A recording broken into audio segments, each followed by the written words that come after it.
Sagutin natin yung tanong natin. So ano nga ba yung mangyayari doon sa extra 500 calories na surplus natin nung isang araw?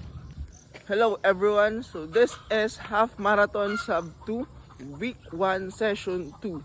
So chill run lang tayo, 10k. Wala tayong habuling pace, just enjoy the run. 3k, 7k. Ang init na. Whew. Okay, so 10 kilometers is done. Sagutin natin yung tanong natin. So ano nga ba yung mangyayari doon sa extra 500 calories na surplus natin nung isang araw? So magagamit mo yon sa mga extra activities mo na hindi mo usually ginagawa sa daily routine mo. For example, you're hitting your personal best. Ang personal best naman hindi mo siya ginagawa ng araw-araw, di ba? And pwede mo rin siyang magamit for your muscle recovery. During your personal best, hinihit mo yung limits mo. That's why, the more na natitir yung muscle mo, the more na kailangan nyo ng calories to recover. Ano pa? Sports.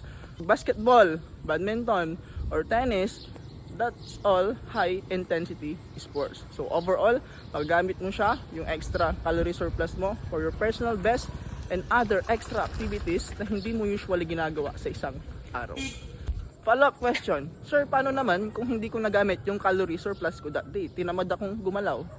See you next session. Good morning. Have a good day.